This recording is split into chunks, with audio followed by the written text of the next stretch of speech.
예, 지난주까지 우리가 셀류쿠스 왕조와 그리고 또 프톨레마이오스 왕조 간의 그 전쟁, 그 시리아 전쟁에 대해서 우리가 쭉 살펴봤어요. 그래서 먼저 프톨레마이오스 왕조에 대해서 먼저 보았고, 그 다음에 셀류쿠스 왕조를 통하여 어떠한 전쟁들이 있었고, 누구와 전쟁을 했는지, 왜 이런 전쟁이 있었는지에 대해서 제가 좀 살펴보는 가운데 다 마치지 못하고 우리가 마지막 보았던 셀류쿠스 왕조의 왕이 셀류쿠스 4세 필로메트로였죠. 그래서 필로메트로까지 우리가 보았고, 오늘은 계속해서 이 안티오코스 4세 에피파네스, 우리가 꼭 기억해야 될 이름이죠. 예, 제가 전에도 한번 말씀드렸지만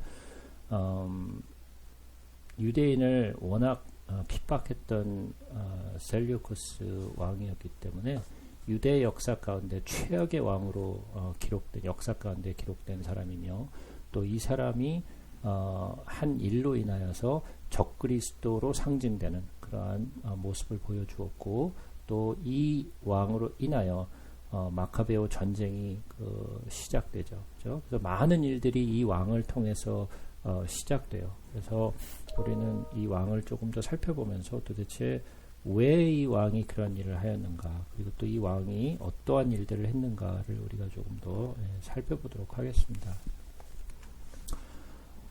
지난주까지 보았던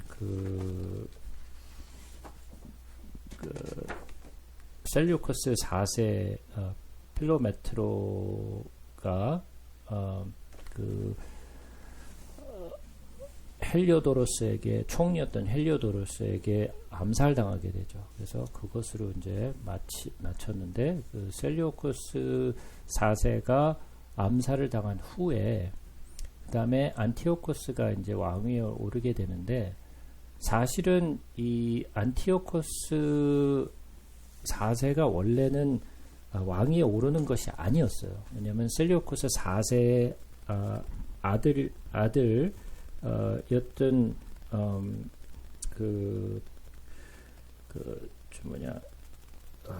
갑자기 이름이 생각이 안 나네요.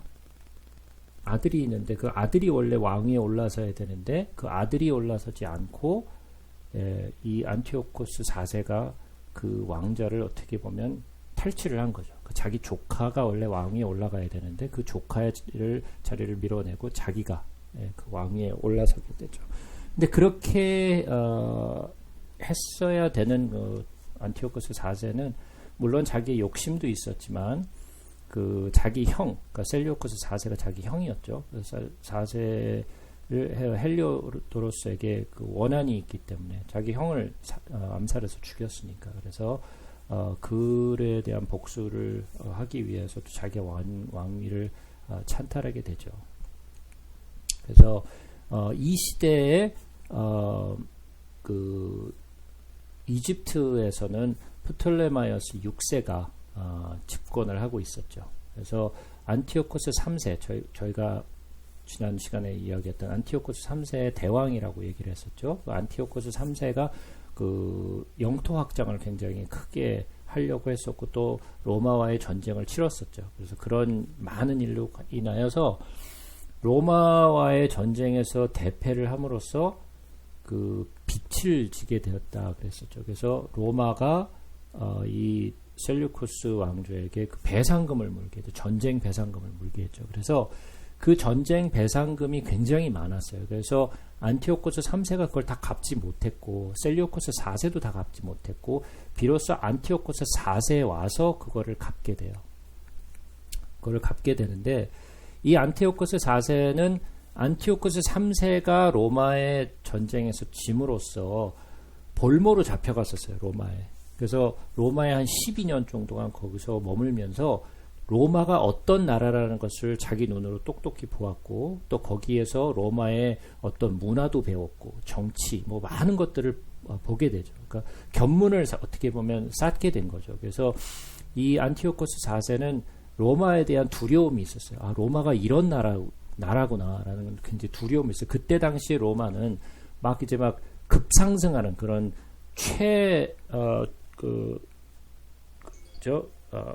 최강국으로 이제 부상하는 그런 나라였어요. 그렇기 때문에 이미 프톨레마이오스 왕조나 또 그리고 셀리오코스 왕조는 너무나 오랜 시간 동안이 시리아 전쟁을 치르면서 국력이 굉장히 약해지고 서로 그냥 피를 본 거죠. 그죠? 그럼으로써 서로가 굉장히 손해를 많이 봤어요. 그러는 가운데 그 가운데 로마가 틈을 타가지고 강대국으로 성장하게 되는 거죠. 우리 이제 나중에 이제 로마에 대해서도 우리가 또 배우게 될 텐데 어쨌든 지금은 이 셀리오코스 왕조나 프톨레마의 왕조가 이 로마의 눈치를 살필 수밖에 없는 그런 상황이었어요. 지금 시기가. 그래서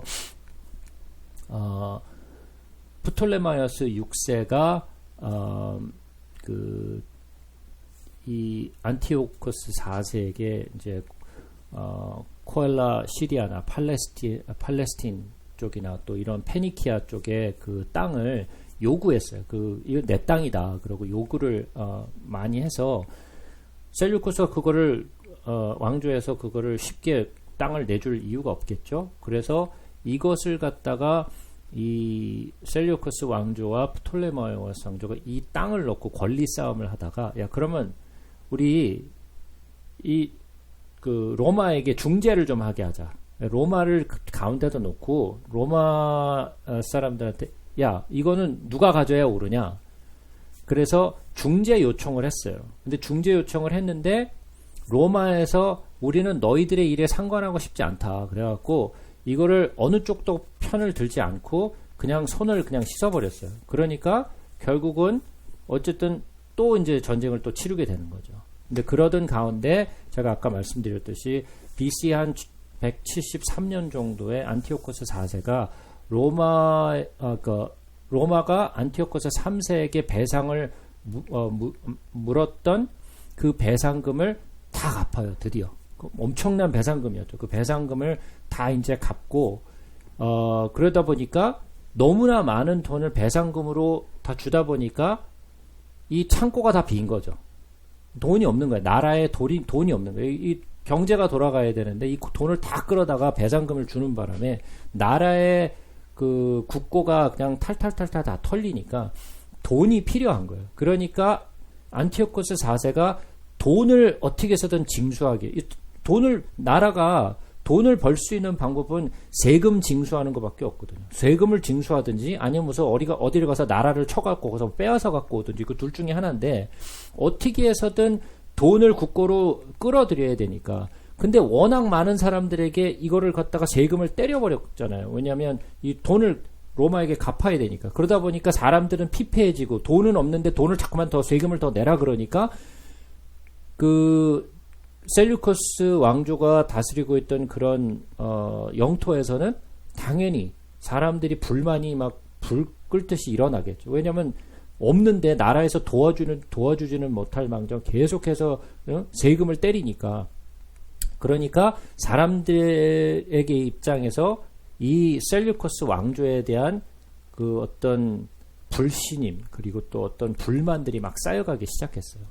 이제 그러한 이제 상황이다 보니까 그러니까 안티오코스 4세 에피파네스가 야 그러면 안 되겠다. 이거 갖고는 안 되니까 세금 징수하는 것과는 안 되니까 야 다시 애굽을 치자. 프톨레마이오스 왕국을 좀 치고 거기 가서 뭐 돈을 좀 빼앗아도 없고 그리고 또 얘네들 뭐 땅 달라고 자꾸 그러는데 그 땅도 우리 거니까 그거 줄 수 없으니까. 왜냐면 땅을 빼앗긴다라는 것은 무슨 말이냐면 거기서는 세금 징수를 할 수가 없잖아요. 그죠? 그러니까 땅을 빼앗기는 거는 그 왕조에 있어서는 굉장히 치명적인 거죠. 그 땅을 더 넓혀야 되는 거예요. 세금을 더 많이 거둘 수 있는 땅을 넓혀야 되니까요.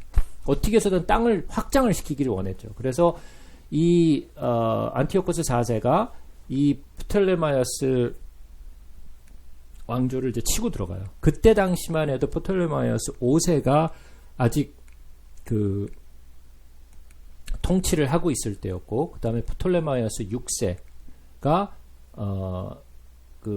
이제 막 왕위로 올랐지만 굉장히 어렸기 때문에 아직은 뭐 이렇게 자기의 그 권력을 막 행사할 수 있을 만큼 그게 환경이 조성이 안 됐었죠. 그래서 이 틈을 타고 그 안티오코스 4세가 프톨레마이오스 왕조 그 이집트를 치고 들어갔어요. 그래서 큰 성과를 거뒀어요. 그래가지고 이 알렉산드리아 그 지방을 빼놓고는 대부분의 그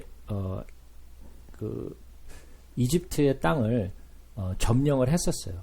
근데 제가 말씀드렸지만 그 안티오코스 4세와 프톨레마이어스 6세는 삼촌과 조카 사이라 그랬죠. 프톨레마이어스 5세가 그 자기의 여동생과 결혼한 거잖아요. 여동생과 결혼을 했으니까 뭐죠? 누구냐? 안티오코스 3세 딸과 결혼을 했잖아요. 그죠? 그래서 삼촌과 이 조카 사이죠. 그런데도 불구하고 전쟁을 일으켜서 어떻게 해서든 땅을 빼앗으려고 했던 거죠. 그래서 BC 167년쯤 애굽으로 이제 또 전쟁을 또 파고 들어가는데, 그때 프텔레마이어스 6세가 자기가 혼자 이걸 감당할 수 없다라는 것을 뼈저리게 알았기 때문에 로마에 지원 요청을 하게 돼요. 그래서 로마에 지원 요청을 해야 되는데 로마가 이 지원 요청을 받아들여요. 우리가 도와줄게. 그래갖고 안티오코스 4세가 알렉산드리아 쪽으로 이제 거기는 그쪽 땅을 잘 뺏지 못했으니까 알렉산드리아가 굉장히 중요한 도시였고 해상 도시였고 거기가 굉장히 그때 당시에는 굉장히 활발하게 상업이 활발하던 도시였기 때문에 거기가 이제 가장 돈이 많은 도시죠. 그러니까 거기를 이제 치고 들어가려고 했는데 로마에서 파견 나온 그 영사가 그 길을 막아요.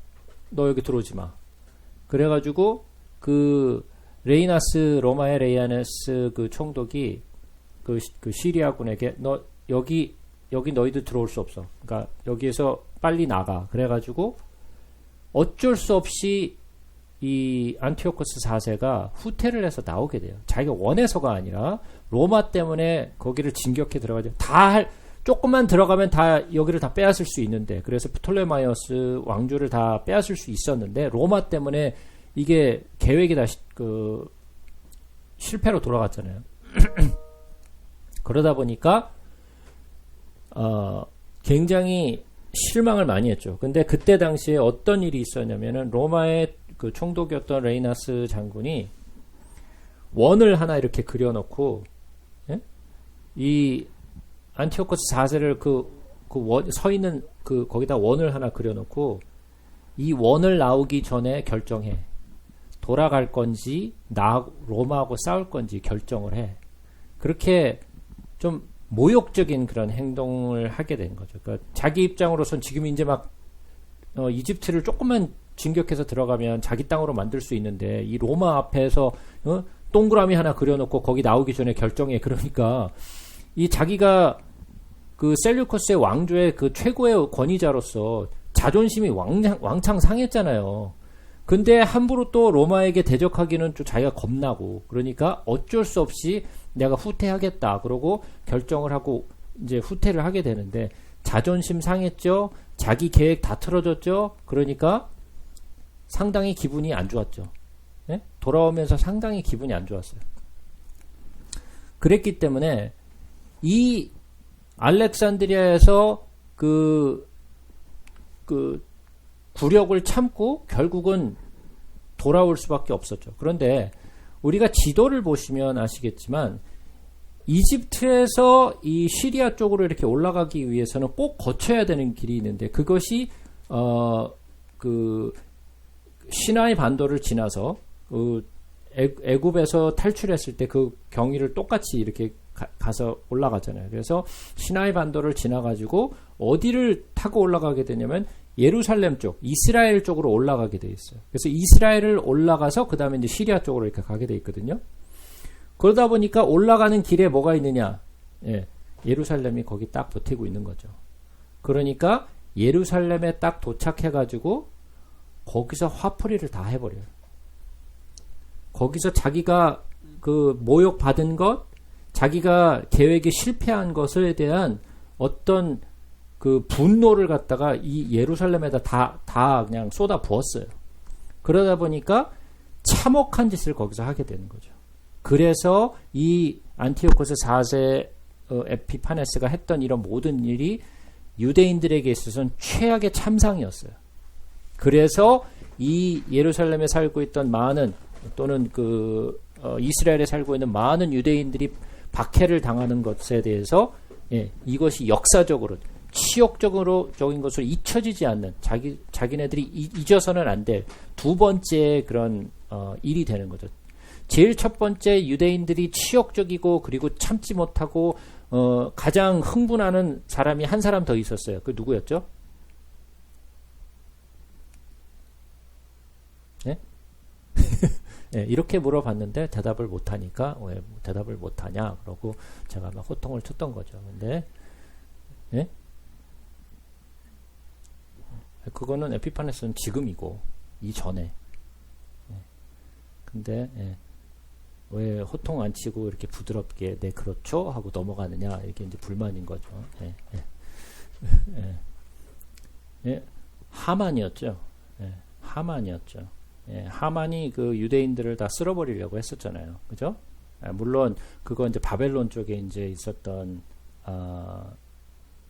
아니 바벨론이 아니라 그 페르시아 쪽에 남아 있었던 사람이었죠. 그죠?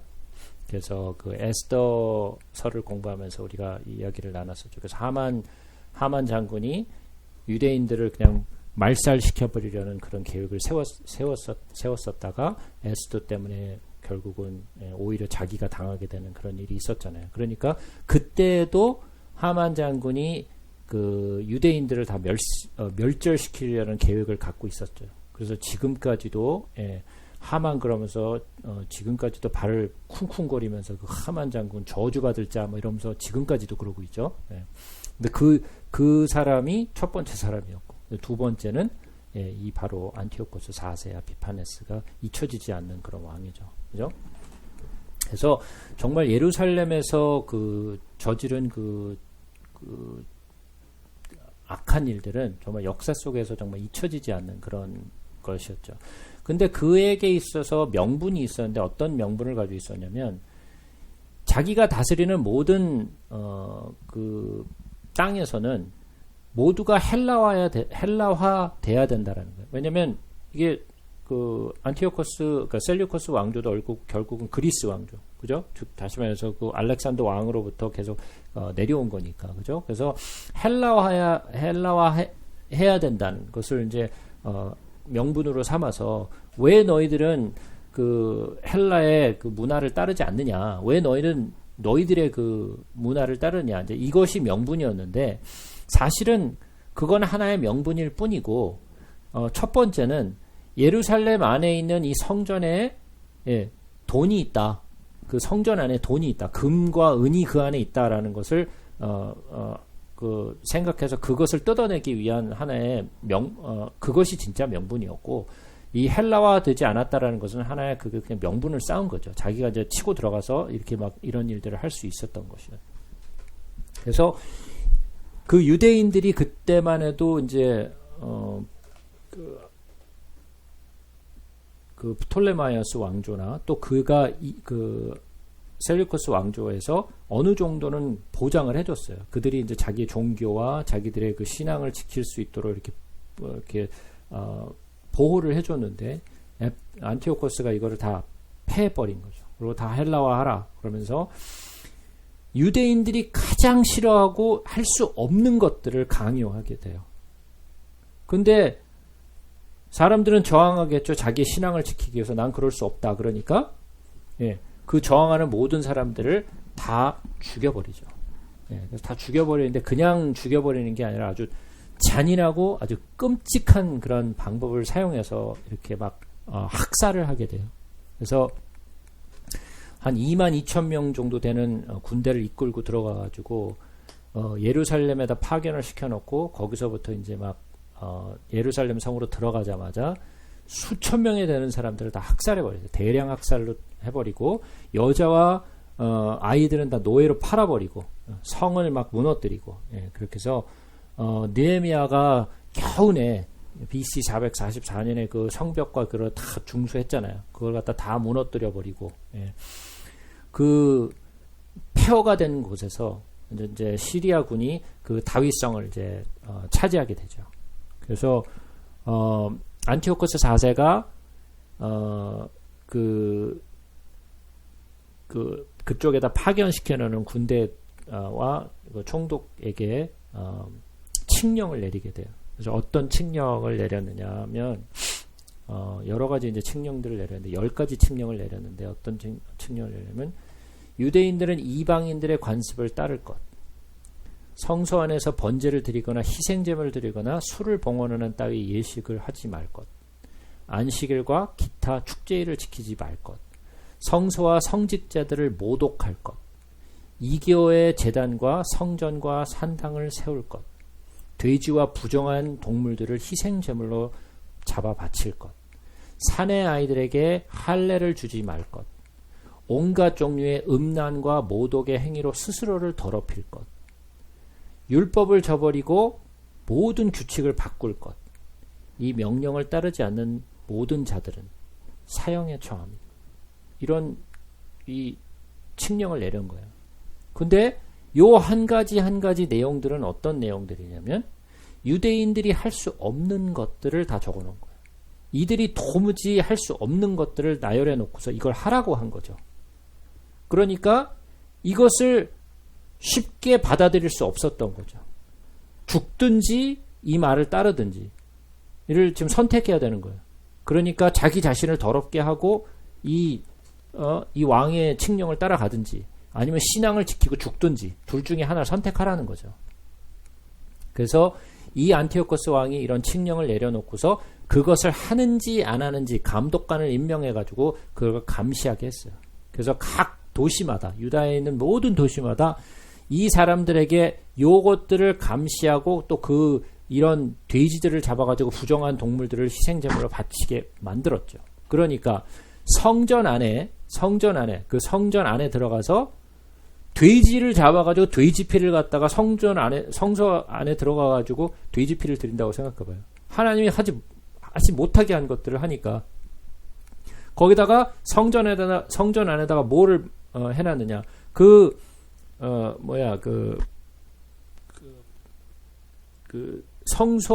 지성소와 성소가 있잖아요. 성소를 지나서 지성소에 들어가면 거기 언약궤가 있잖아요.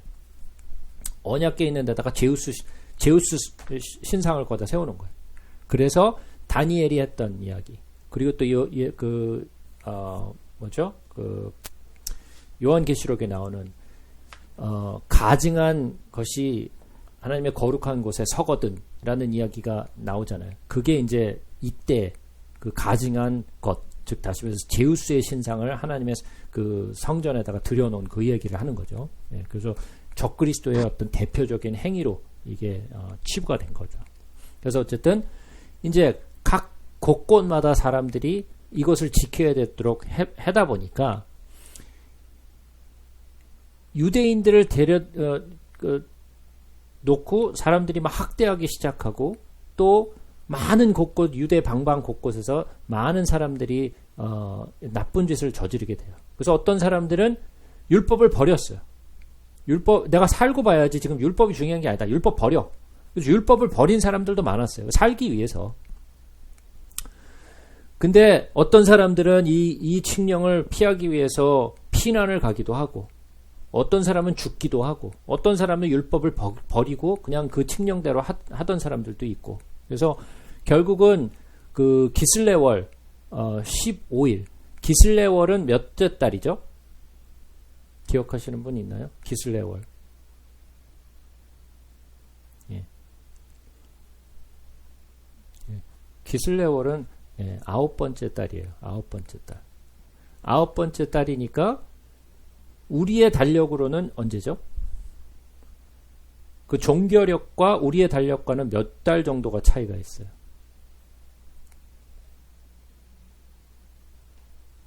네. 네. 뭐 아무리 설명을 해도 6개월 차이가 난다고요? 제가 거의 5년 동안 설명을 했는데 결국은 그런 건 난 모른다. 이렇게 우리 한번 달력을 한번 보도록 하겠습니다.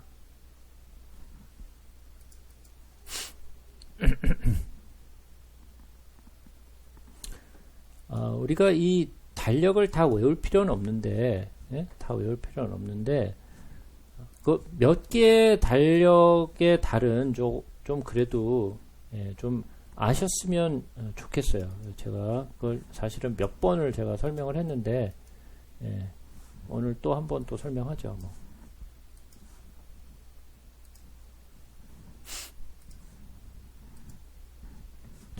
자, 이게 이제 종교력과 이제 시민력을 이제 같이 이제 해놓은 건데, 자, 첫 번째 달이 이 아비월 또는 니산월이죠. 이게 첫 번째 달이에요. 그래서 첫 번째 달, 둘째 달, 셋째 달, 넷째 달. 이걸 어떤 분들은 잘못 말씀하셔서 1월, 2월, 3월 그러는데 1월, 1월, 3월이 아니고 첫 번째 달, 두 번째 달, 세 번째 달, 네 번째 달 이런 식으로 가는 거예요. 그래서 그걸 꼭 기억하세요. 1월, 2월, 3월이 아니라는 거 꼭 기억하시고요.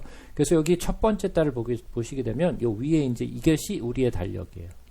그러니까 첫 번째 달이 우리로 따져서 3월과 4월 사이예요. 그죠? 그러니까 한 3개월에서 3개월 반 정도 차이가 나는 거죠. 그죠? 그래서 자, 그러면 첫 번째 달, 두 번째 달. 여기서 많은 달력들의 달이 있는데 여러분들이 기억하셔야 될 것은 한번 꼭 기억하셔야 될 것은 요 아비월 또는 이 니산월 첫 번째 달은 좀 기억해 두세요. 요거는 조금 그래도 기억해 두세요. 그리고 세 번째 달, 요 시반월. 시반월도 꼭 기억해 두세요. 시반월. 그 다음에 세 번째 달은 티시리. 티시리 달도 기억해 두세요. 그래서 첫 번째 달, 세 번째 달, 일곱 번째 달은 기억을 해 두세요. 왜냐하면 이것은 뭐하고 관련이 되어 있는 거냐면 그 피스트와 절기와 관련이 되어 있는 달이에요. 그래서 이 아비월에는 세 개의 절기가 있죠. 시반월에는 우리가 알고 있는 펜타코스트, 성령 강림절이 요 세 번째 달 시반월에 있죠. 그 다음에 요 일곱 번째 달 뭐가 있죠? 맥추절 있고, 그 다음에 대속제일이 있고, 그 다음에 초막절이 있죠. 그래서 여기 세 개의 절기가, 여기에 세 개의 절기, 하나의 절기, 여기 세 개의 절기, 그래서 일곱 개의 절기가 요 세 달에 다 속해져 있는 거예요. 그래서 이거는 나중에 레위기 23장에 가시면 지독하게 배우실 거니까 그때 가서 이제 배우시도록 하시고, 그 다음에 이제 제가 얘기하고 있는 게 요 키슬렙, 요 9번째 달이에요. 9번째 달. 그래서 키슬레브와 달이 9번째 달인데, 요거는 꼭 안 외우실 필요는, 안 외우셔도 되는데, 그래도 요 키슬레월 정도는 좀 기억해 두시면 좋을 것 같아요. 왜냐하면, 이 키슬레월은 9번째 달인데, 요 9번째 달이 우리로 따져서 11월에서 12월 사이예요. 11월에서 12월 사이.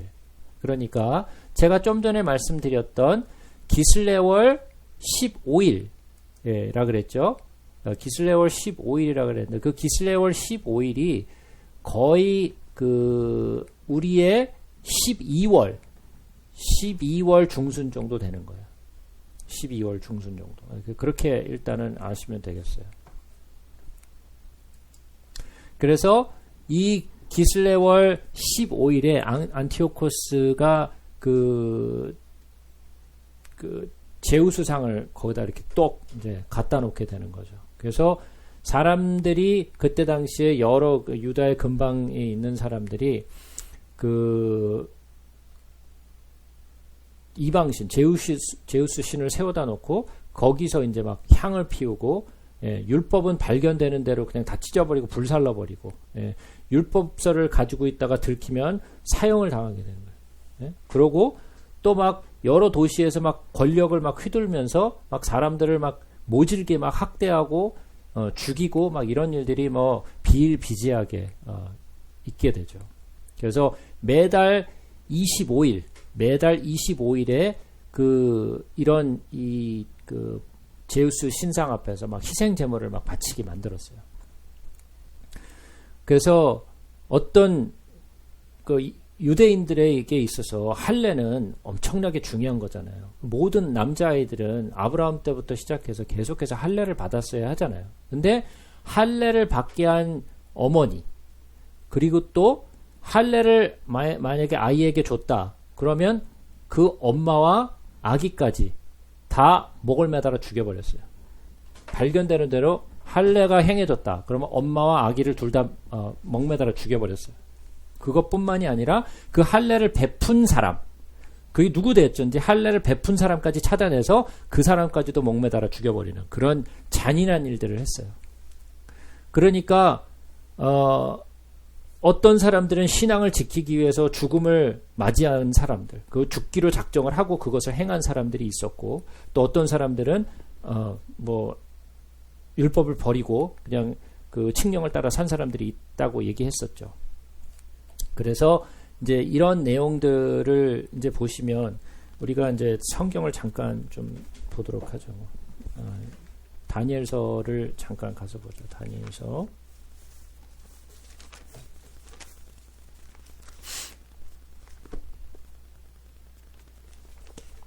다니엘서 11장을 한번 가서 보겠습니다. 다니엘서 11장.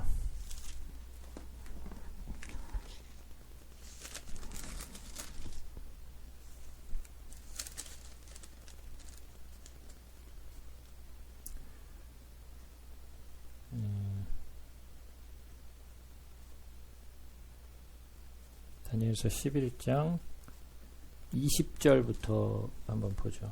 그 왕위를 이을 자가 압제자를 그 나라의 아름다운 곳으로 두루 다니게 할 것이나 그는 분노함이나 싸움이 없이 몇 날이 못 되어 망할 것이요 또 그의 왕위를 이을 자는 한 비천한 사람이라. 이게 이제 이 비천한 사람이 안티오코스 이제 4세인 거죠. 그 나라의 영광을 그에게 주지 아니할 것이나 그가 평안한 때를 타서 속임수로 그 나라를 얻을 것이며. 왜 자기 조카를 에게서 그 왕위를 찬탈했잖아요. 속임수로 그 나라를 얻게 되는 거죠. 넘치는 물 같은 군대가 그에게 넘침으로 말미암아 패할 것이요 동맹한 왕도 그렇게 될 것이요 그와 약조한 후에 그는 거짓을 행하여 올라올 것이요 소수의 백성을 가지고 세력을 얻을 것이요. 여기서 동맹한 왕이라는 것은 사실은 그 제사장 무리들과 동맹을 맺은 거죠. 그가 평안한 때 그 지방의 가장 기름진 곳에 들어와서 그 조상들과 조상들이 행하지 못하던 것을 행할 것이요 그는 노력하고 탈취한 재물을 무리에게 흩어주며 계략을 세워 얼마 동안 산성을 칠 것인데 때가 이르기까지 그러하리라. 그가 그의 힘을 떨치며 용기를 다하여 큰 군대를 거스리고 남방왕을 칠 것이요. 이게 이제 애굽을 치고 들어간 거죠. 남방왕도 힘이 크고 강한 군대를 거느리고 맞아 싸울 것이나 능히 당하지 못하리니 이는 그들이 계략을 세워 그들을 침이니라. 그러니까 혼자서는 그걸 감당하지 못했죠. 그의 음식을 먹는 자들이 그를 멸하리니 그는 군대가 흩어질 것이요 많은 사람이 엎드려 죽으리라. 이 두 왕이 마음에 서로 해하고자 하여 한 밥상에 앉았을 때 거짓말을 할 것이라. 일이 형통하지 못하리니 이는 아직 때가 이르지 아니하였습니다. 그 일이 이루어지지 아니할 것임이니라. 북방 왕은 이게 지금 안티오코스 4세 지금 이야기죠.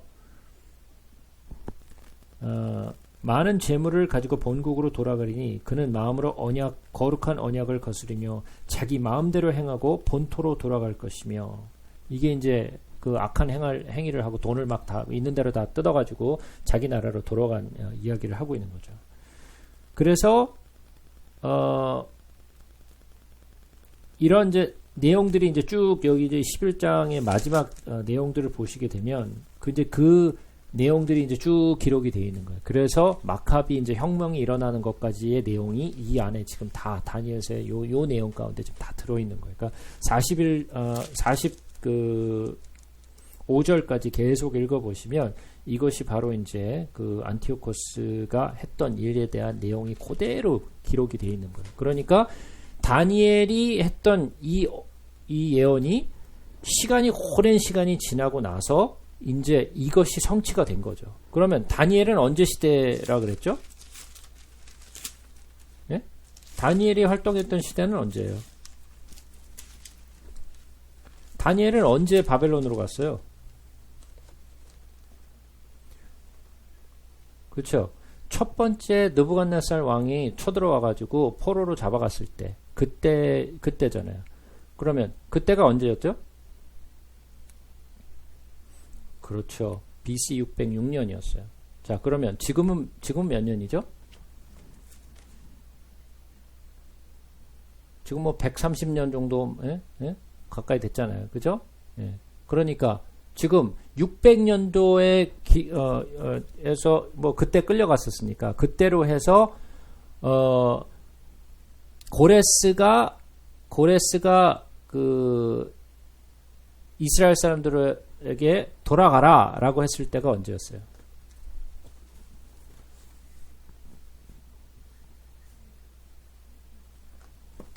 예? 첫 번째 1차 그 귀환이죠. 그럼 1차 536년이요. 그죠? 그러면 거의 거의 한 400년 정도가 되는 거죠. 그 정도 전에 예언을 미리 해놓은 거죠. 이런 일이 일어날 것이다. 물론 다니엘은 이 일이 무슨 일인지 몰랐어요. 그냥 하나님이 주신 그 계시를 그냥 한 것뿐이죠. 근데 그 일이 결국은 이제 와서 이제 이게 일어난 거죠. 그러죠? 그런데 그 일이 일어난 것이 그냥 일어난 것이 아니라 읽어보면 역사와 다니엘서에 기록된 그 내용과 거의 똑같이 흘러가게 된다는 거죠. 그게 이제 놀라운 사실이라는 거죠. 많은 사람들은 이거 뭐 그런가 보다 그냥 지나가지만 이런 일들을 볼 때는 사람들은 놀라야 되는데 요즘은 놀라는 사람이 하나도 없어요. 뭐 그랬나 보다 뭐 그냥 그렇지 뭐 이런 것 정도로 넘어가는데 이것은 진짜 놀라운 사실이에요. 그래서 어쨌든 그 아폴로니어스 장군이 예루살렘을 정복하고 막 성전을 더럽히고 제사를 다 폐하고 막 제우스의 막 신을 막 앞에 제사 드리게 하고 그러고 그 안티오코스 4세가 자기를 뭐라고 불렀냐면 에피파네스라고 불렀어요. 에피파네스라는 말은 무슨 뜻이냐면 신이 현현했다. 신이 나타났다라는 뜻이에요. 근데 이 미친 짓을 하고 돌아다니니까 이것을 뭐라고 그러냐면 에피마네스라고 불렀어요. 에피마네스는 미친놈이라는 뜻이에요. 그러니까 에피파네스라고 자기를 불렀는데 사람들은 에피파네스라고 불러준 게 아니라 에피마네스라고 불렀죠. 이 미친놈이라고. 예? 그 정도로 사람들이 에피파네스를 극도로 싫어했어요. 그리고 제가 아까도 말씀드렸듯이 적그리스도의 표상으로 나타나죠. 예, 그래서 성전에 돼지피를 막 흘리게 만들고, 예? 그래서 많은 사람들이 이제 신앙을 지키고자 저항했던 많은 사람들이 있었는데 그때 당시에 유대인을 한 650명을 갖다가 땅에다가 쫙 이렇게 눕혀놓고서 전차로 갔다가 그냥 오고 가고 하면서 그냥 다 그냥 짓이겨 버렸어요. 사람들을 그냥 이렇게 눕혀놓고 650명 정도 되는 사람들을 그냥 쭉 이렇게 거리에다가 이렇게 묶어서 펼쳐놓고서 생각해보세요. 그 위로 갖다 마차로 막 다니면서 사람들 다 짓밟아버리면서 죽여버리는 얼마나 잔인하게 죽였어요. 그러니까 정말 말할 수 없는 그런 정말 참혹한 짓거리들을 한 거죠. 그것이 이제 BC 한 168년 정도 되는데 이런 안티오코스의 만행이 어느 정도야 한 39년 정도가 계속이 돼요. 계속 뭐 2년도 아니고 39년 동안 이러한 만행이 계속돼요. 그때 당시에 죽은 많은 사람들이 한 정확하게는 알 수 없지만 한 4만 명 이상 정도가 죽임을 당했어요. 그래서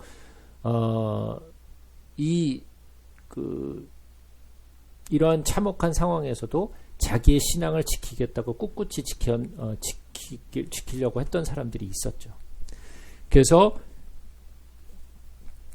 이것을 꿋꿋이 지키겠다고 이제 한 사람들 가운데 이제 내용이 이제 마카비 이제 혁명이 일어나는 거죠. 그때 당시에 뭐 기억하시는지 모르겠는데 마카비 혁명에 대해서 우리가 잠깐 좀 보기 전에 그들의 만행이 아주 자세하게 기록된 것이 마카베오 하에 이제 기록이 되는데 그 내용을 우리가 좀 잠깐 한번 보도록 하죠. 여기 이제 내용을 제가 좀 쉐어해서 보도록 하겠습니다. 어디 갔어?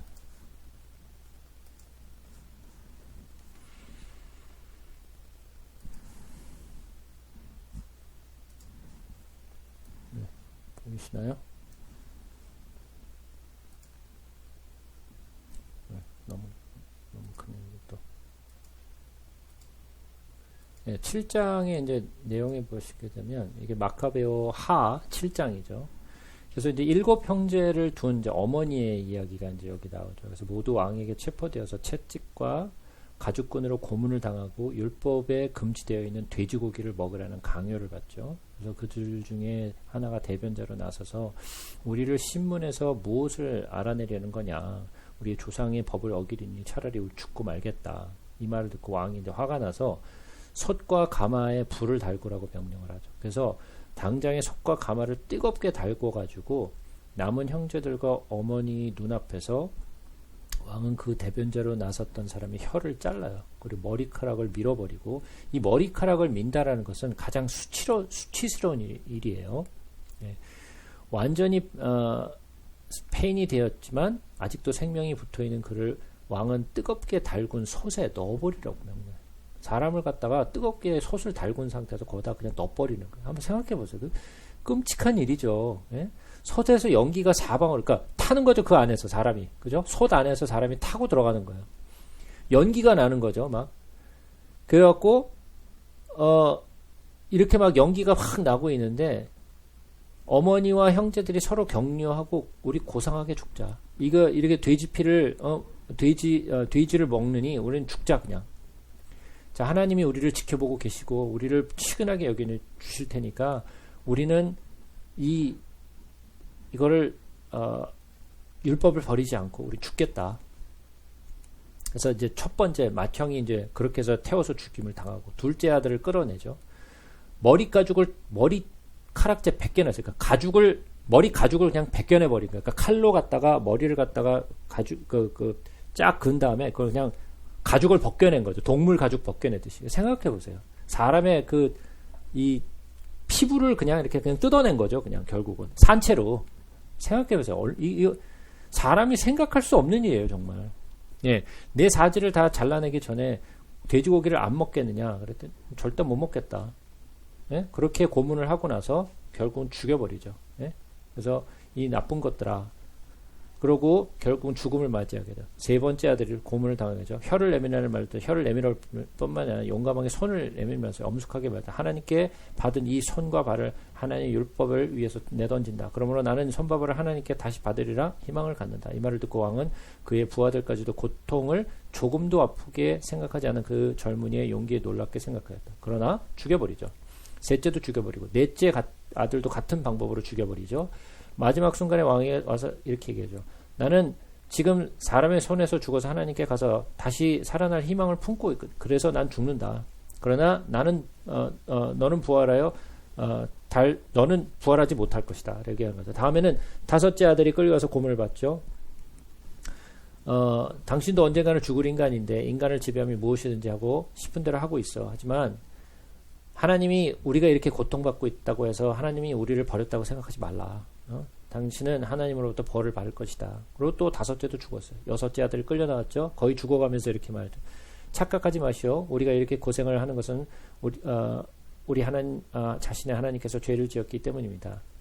우리 자신이 하나님께 죄를 지었기 때문에 당신이 우리가 죽일 수 있는 것은 우리 죄 때문에 우리가 이렇게 죽어가는 거지 당신이 잘나서 그런 것이 아니라는 거죠.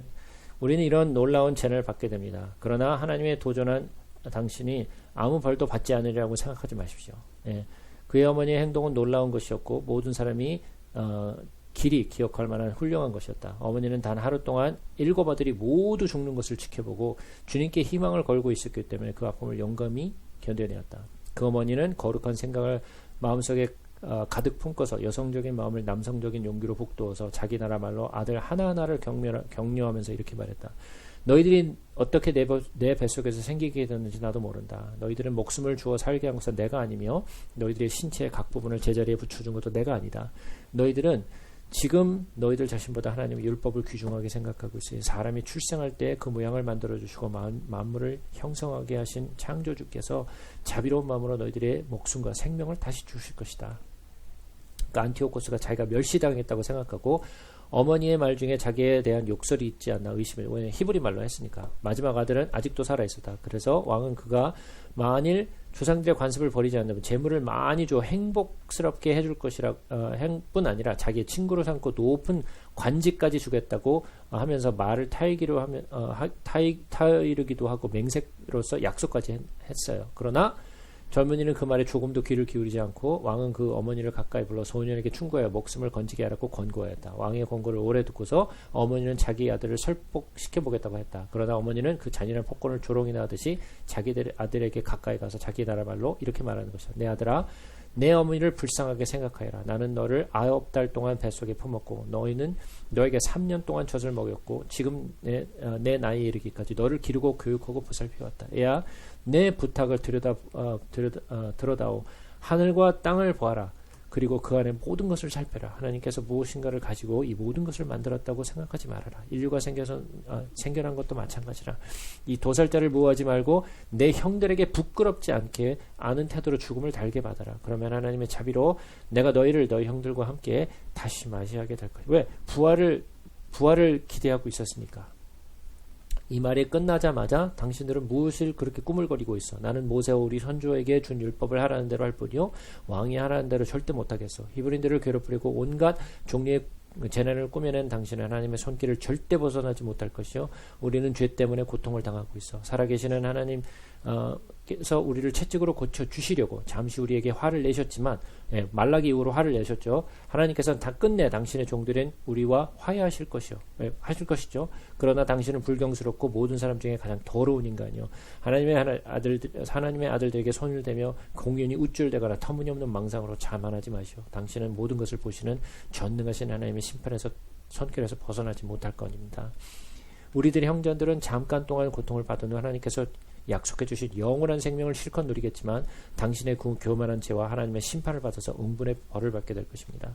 나는 형제들과 마찬가지로 우리 선조들이 전해준 율법을 지키기 위해 내 몸과 내 생명을 기꺼이 바치겠습니다. 나는 하나님께서 우리 민족에게 속히 자비를 보여주시고 우리에게 시련과 채찍을 내리시어 그분만이 하나님이시라는 것을 인정해 주시기를 하나님께 빌겠소. 우리 민족의 전체에 내리셨던 전능하신 분의 정당한 노염을 나와 내 형제들 마지막으로 거두어 주시기를 하나님께 빌 따르며 왕은 이 모멸에 찬 말을 듣고 미칠 듯이 경분하여 다른 어느 형보다도 무섭게 그를 고문하였다.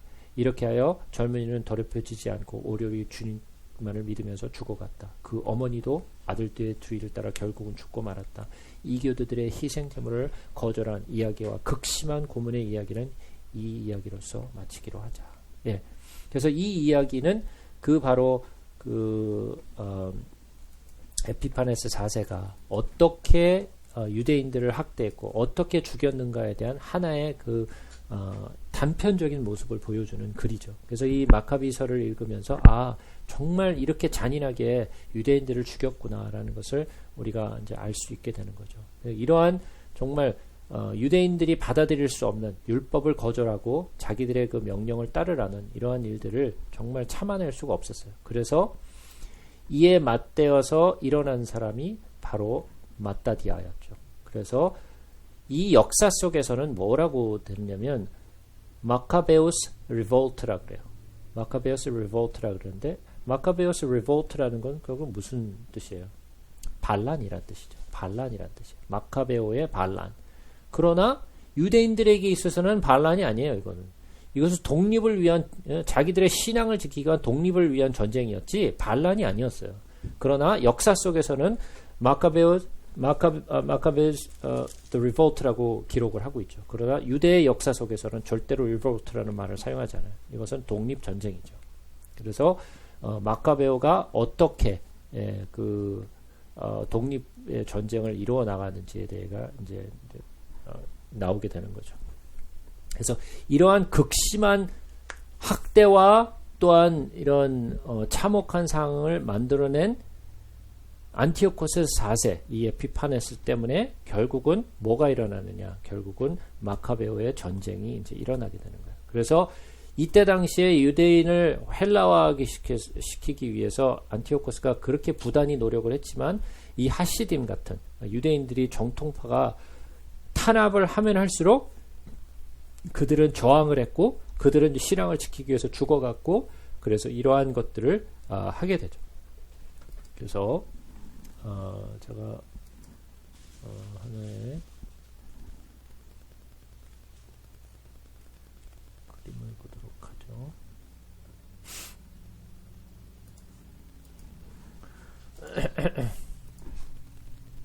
네? 그렇죠. 기억하시네요. 비누아스. 예, 비누아스가 예, 그 누구를 죽여버렸죠?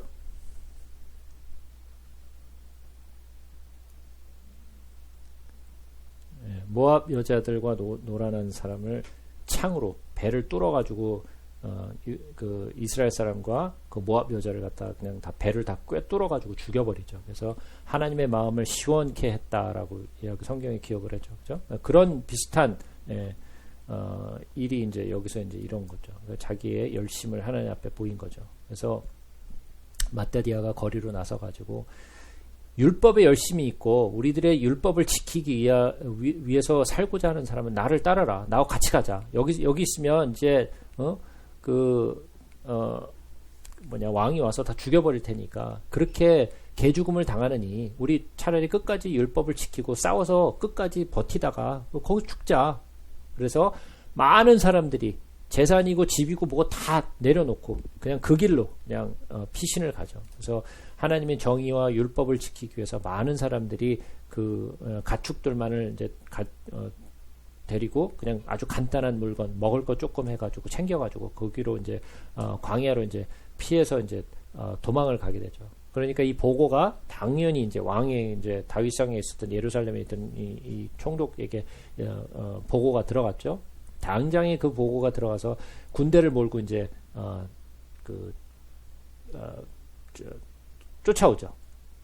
그래서 쫓아왔을 때 이제 많은 사람들이 이제 이쪽으로 저쪽으로 막 피신을 했는데 한쪽에 있는 사람들에게 쳐들어갔는데 이 시리아군이 언제 쳐들어가냐면 안식일 날 쳐들어가요. 왜? 안식일 날 아무것도 안 하니까.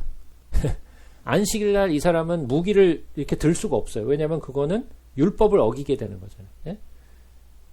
그렇잖아요.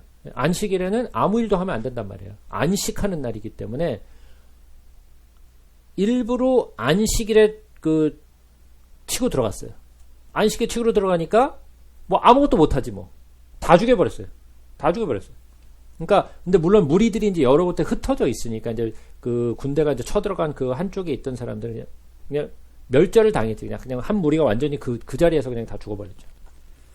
그래서 사람들이 이제 마따디아와 그 많은 무리들이 뭐라고 했냐면, 야, 이렇게 우리 죽을 수 없다. 다 이렇게 됐다가는 우리 유대인들이 다 멸절하게 될 것이다. 그래서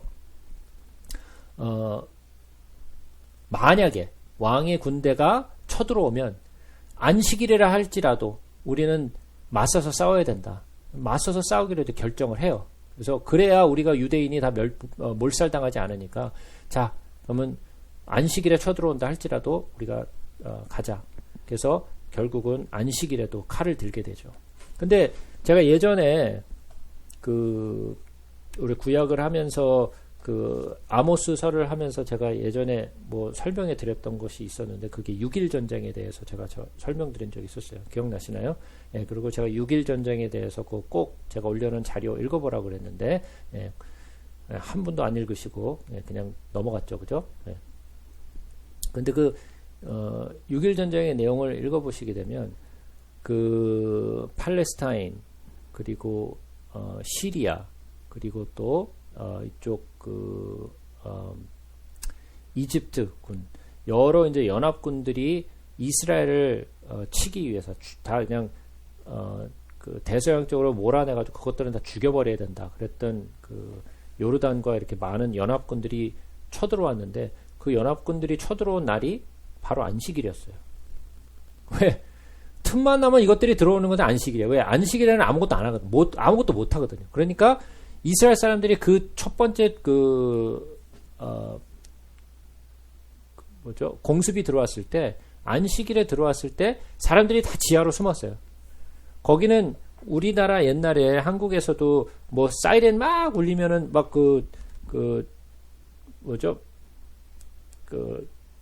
방위소라 방공호라 그러나 거기다 다 이렇게 숨었잖아요. 그런 것처럼 이스라엘에도 그런 방공호가 굉장히 많아요.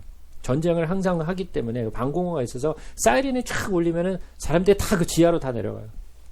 그래가지고 첫 번 그 안식일날 그 폭격하는 그 공습했던 그날은 사람들이 아무것도 안 했어요. 반격을 아무도 안 했어요. 왜? 안식일이니까. 그러니까 그것을 생각하고 안식일에 공격을 했던 거죠. 근데 역사 속에서 보면 계속 그 안식일에 이게 유대인들이 아무것도 안 하는 걸 아니까 고날을 정해서 공습을 많이 해요. 그래서 이날도 그렇게 공습을 했었죠. 그래서 그때 죽은 사람들이 수도 없이 많은 사람들이 죽어갖고 이렇게 되면 우리 다 몰살한다. 그러니까 안식이라도 우리는 칼을 들자 그래갖고 그때부터 이제 안식일에 이제 결국은 칼을 들게 되죠. 그래서 그때부터 이제 마따디아의 그 아들들 그리고 그를 따르는 많은 무리들이 어떤 일을 하게 되면 이제 게릴라 작전처럼 그렇게 전쟁을 해요. 막 숨어서 막 공격을 하게 되고 또 그것뿐만이 아니라 율법을 버린 자들, 그 다음에 배교한 자들, 또 시리아 군에게 붙은 많은 그런 간신 같은 사람들을 다 잡아내가지고 다 죽여버려요. 다 죽여버리니까 사람들이 두려워하게 되죠. 이 마따디아의 이 군들을 막 무서워하게 됐어요. 그러니까 율법을 버린 자들, 이스라엘 사람들을 싫어하는 자들, 그런 배교한 자들은 다 마따디아를 두려워했지만 오히려 이런 하나님의 율법을 지키는 사람들에 있어서는 마따디아가 정말 그들에게 있어서는 영웅이죠. 우리들을 여기에 이 폭군 아래 이 폭정에서 우리를 도와줄 그런 영웅으로 서게 돼요.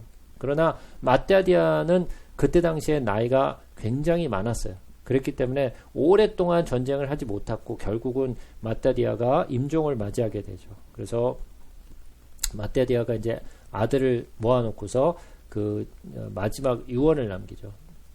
지금은 오만과 횡포가 지금 득세한 이 시기다. 멸망할 때인데 지금 분노의 때인데 너희들은 하나님의 율법을 철저하게 지키고 하나님께서 우리에게 주신 그 언약을 잊지 말아라. 아브라함에게 주셨던 그 언약을 잊으면 안 된다.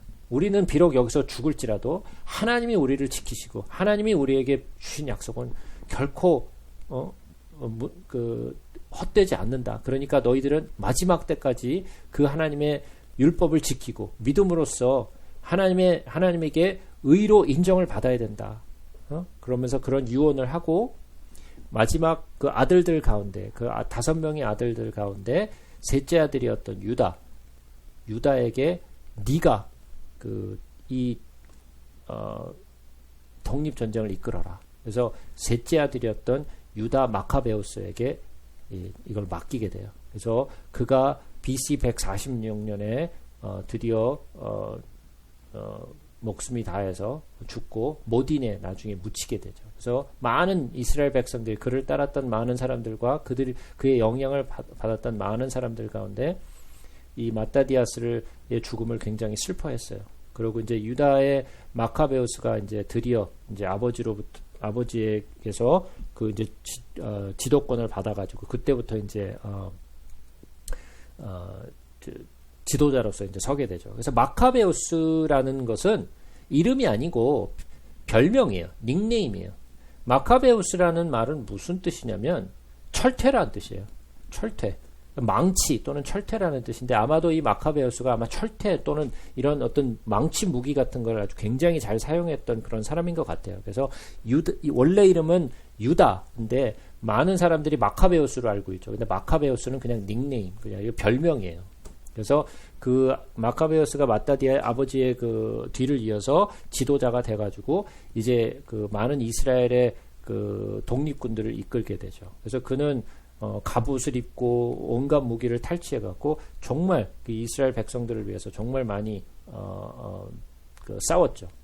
그리고 그때 당시에만 해도 이런 마카베우스의 이런 독립전쟁은 뭐 이렇게 여기저기서 일어나는 그런 반란군 같은 그런 뭐 조그만 무리들이었기 때문에 왕이 사실은 그렇게 진짜 생각하지 않은 그냥 그거 저기 가서 너희들이 알아서 좀 잘 처리해. 반란군들은 좀 알아서 잘 처리해 할 만큼 별로 그렇게 신경 쓰지 않았었어요.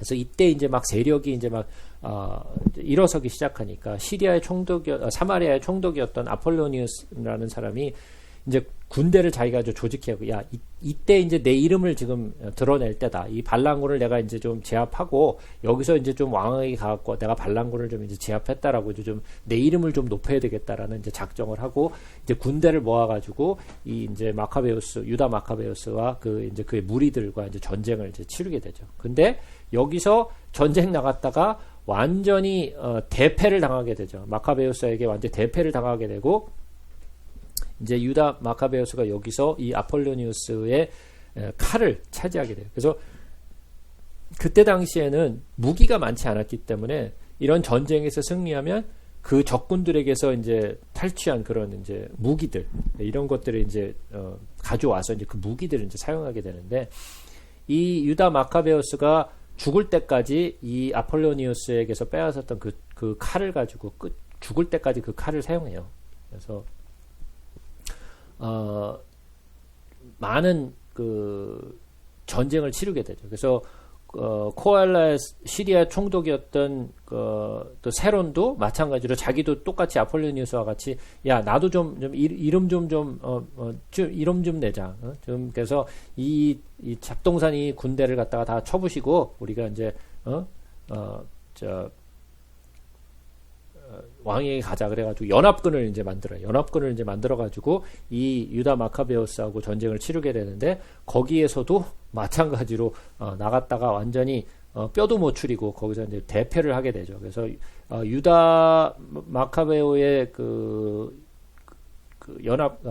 독립군이 굉장히 용맹하게 싸워서 싸움을 이겨내요. 근데 여기서 중요하게 알아야 될 것은,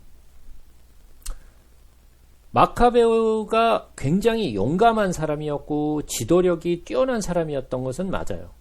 그러나 뭐 오늘은 오늘뿐만 아니라 제가 이거 다 자세하게 다 읽어드리고 또 이렇게 뭐 알려드릴 수는 없어요. 왜냐하면 유다 역사서 요세푸스의 유다 역사서를 보시게 되면 그 내용이 아주 자세하게 기록이 돼 있거든요. 근데 거의 이제 전쟁에 대한 이야기, 그런 이야기를 많이 읽어보시면 그가 꼭 했던 것이 뭐냐면, 전쟁에 나가기 전에 하나님께 간구했어요. 하나님 우리 조상들에게 하셨던 그런 약속, 하나님 우리 지키시겠다고 약속하지 않으셨습니까? 그 기도를 해요. 하나님, 군대가 강해서 이기는 거 아니지 않습니까? 하나님의 백성이 나가서 하나님의 손이 우리를 지키시고 하나님의 손이 그들을 우리에게 넘기시면 우리는 이 전쟁에 이길 수 있는 것 압니다. 그 숫자로 나가는 것이 아니라 우리는 여호와의 이름을 걸고 나갑니다. 주님 우리를 도와주세요. 근데 이 마카베우스의 기도의 내용들을 들어보면 참 눈물 나는 게 많아요. 그리고 이 마카베오가 기도했던 내용이, 이게 정말 중요한 내용들이 뭐냐면, 제가 이전에도 구약을 제가 설명해 드리면서 말씀드렸지만, 제가 기도는 어떻게 해야 되냐에 대해서 제가 약간 예전에 말씀드린 적이 있어요. 기도는 어떻게 해야 되냐.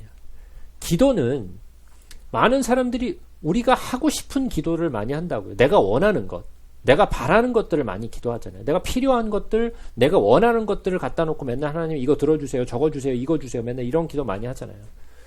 예, 하나님이 그런 기도 들으시고 응답해 주실 수 있어요. 그러나 더 고차원적인 기도는 어떠한 기도냐? 고차원적인 기도는 어떤 기도냐면, 하나님의 약속을 붙들고 기도하는 거예요. 하나님이 성경 속에서 하셨던 수많은 약속들이 있는데 그 약속을 붙들고 하는 기도는 꼭 이루어져요. 100% 이루어져요. 우리가 바라는 것, 내가 원하는 것들에 대해서는 하나님이 들어주실지 안 들어주실지 그거에 대한 확신은 없지만, 우리가 하나님이 하셨던 언약의 말씀을 붙들고 하는 것은 그것은 꼭 이루어져요. 그런데 문제는 뭐냐? 하나님이 무슨 언약을 하셨는지를 알아야지. 성경을 알아야 하나님이 하셨던 언약을 알 거 아니에요. 그 언약을 알아야 그걸 붙들고 기도할 거 아니에요. 그런데 성경을 모르면 그 언약을 붙들고 기도할 수 없어요. 그것을 붙들고 기도할 그거 할 수 없으니까 결국 기도하는 것이 뭐냐? 내가 원하는 것들만 가지고 기도하는 거죠. 그러고 나서 하는 말이 뭐냐? 하나님은 내 기도와 응답 안 하셨다. 맨날 이딴 얘기만 하는 거죠. 그게 아니라는 거예요. 기도는 하나님의 언약의 말씀을 붙들고 기도하는 거예요. 하나님의 언약의 말씀을 붙들고 기도하기 위해서는 하나님이 하셨던 언약을 꼭 알아야 돼요. 그것이 바로 마카베오가 했던 기도예요. 하나님, 우리 조상 아브라함에게 그렇게 약속하지 않으셨습니까? 하나님, 우리 그 조상들에게 이런 약속하시지 않으셨습니까? 그 약속을 붙들고 기도했어요. 그 약속을 붙들고 기도했던 것은 다 이루어졌다라는 거죠. 그래서 비록 그들은 오합지졸의 군대였지만 수많은 전쟁에서 그는 전쟁에서 이길 수 있었어요. 정말 이길 수 없는 전쟁, 이거는 정말 말도 안 되는 그런 전쟁이다라는 전쟁에서 수많은 전쟁에서 이겨냈어요. 그래서 나중에 그런 것을 또 한번 읽어보실 수 있는 그런 기회가 좀 있으셨으면 좋겠어요. 물론 그런 기회가 있으실지 없으실지는 그건 알 수 없지만 언젠가 한번 기회가 되시면 그걸 꼭 한번 읽어보셨으면 좋겠어요. 어쨌든 그래서 이 안티오코스가 이제 계속해서 이 반란군이 일어난다는 이제 소식을 들었죠. 그래서 안티오코스가 굉장히 몹시 노했어요. 그래서 막강한 군대를 조직을 해요. 막강한 군대를 조직해가지고 국고를 열어가지고 그 군대를 모은 용병들에게 1년치 그 봉급을 다 줘요. 야, 내 말 잘 들어. 이제 1년 봉급을 너희들에게 줄 테니까 나를 따르라. 이제 지금 이것을 한 이유는 두 가지 이유예요. 첫 번째는 어떻게 해서든 자기 속국들에게 쫓아가가지고 조공을 더 많이 받아요. 세금을 더 받아들이는 거. 그죠? 그리고 또 한 가지는 이것을 용병을 모아가지고 그 반란군들을 제압하는 거. 그래서 이 국고를 다 열었어요. 근데 국고를 열어서 1년 동안 이 봉급을 나눠줬으니 지금 그 안티오코스 4세가 돈이 많다 그랬어요? 적다 그랬어요? 돈이 없다 그랬잖아요. 돈이 없는데 국고를 열어갖고 1년치 봉급을 줬으니 또 탈탈 비었죠. 예, 탈탈 비었어요. 그래서 어떻게 하게 돼요? 결국은 내 군대를 조직해 놓고서 자기의 충성했던 그런 장군에게 나는 이제 저쪽 동쪽으로 가서 속국들에게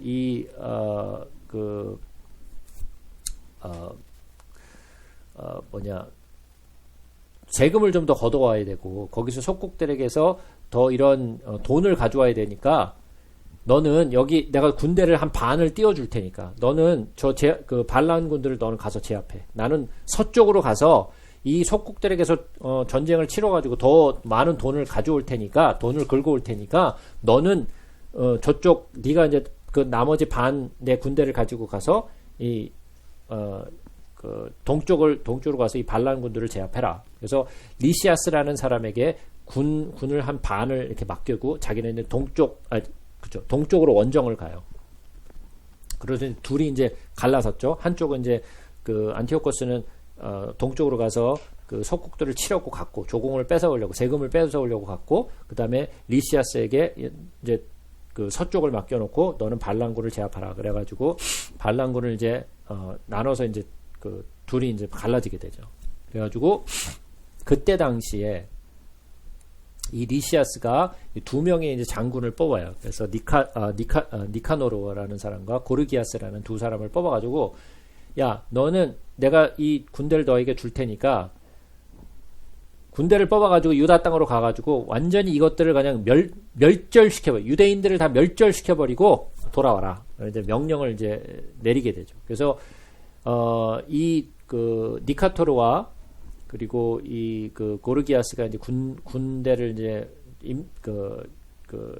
임명 받아가지고 그 군사력을 이제 임명 받아가지고 이끌고 이제 그 엠마 쪽으로 이제 가게 되죠. 이제 거기서 이스라엘을 몰살시켜버리려는 왕명이 떨어졌으니까 사람들이 얼마나 두려워하겠어요. 그래서 사람들이 막 모여가지고 울고 불고 막 그러면서 이제 하나님께 기도하게 하나님 도와달라고 막 이제 빌게 되죠. 근데 여기서 우리가 한 가지 기억해야 될 것이 이거예요. 우리는 이제 역사를 지금 배우고 있지만 이 역사 속에서 우리가 마지막으로 보았던 그 말라기서 하나님이 진노하셔가지고 문을 쾅 닫고 나가버리셨잖아요. 그죠? 하나님이 떠나버리셨잖아요. 그죠? 그러고 나서 지금 이 일들이 있는 거잖아요. 그러고 나서 선지자가 안 나타났단 말이에요. 그러고 요한이 나타날 때까지 선지자는 없었어요. 그러니까 선지자가 없으니까 뭐가 없어요? 하나님의 말씀을 전해주는 자가 없잖아요.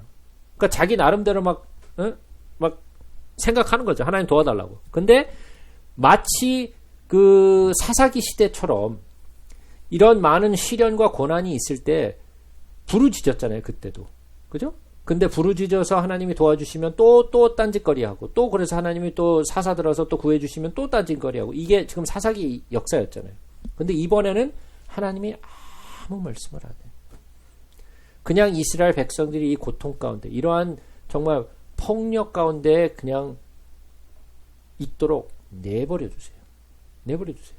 하나님이 선지자를 보내지 않으시고 하나님이 어떻게 하시겠다 말씀을 하지 않아요. 그러나 물론 하나님이 도와주시는 것을 우리는 볼 수 있어요. 이런 이 마카베오 전쟁을 통해서 하나님이 도우셨구나라는 것은 알지만 도우셨는지 안 도우셨는지 그거를 선지자를 통해서 말씀하지 않으셨어요.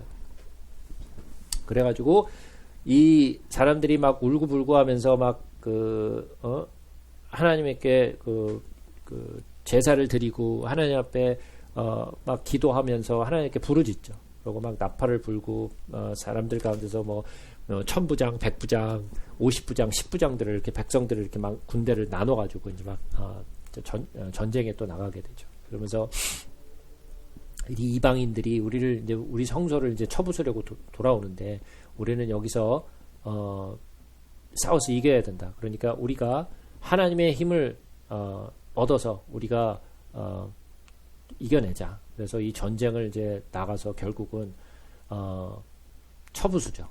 물론 여기도 긴 이야기가 있지만 그 전쟁 얘기 뭐 다 할 수가 없고 그래서 어쨌든 이 고르기아스의 그 전쟁에서 이 그 시리아군이 막 온갖 거짓 약속을 막 하고 그래가지고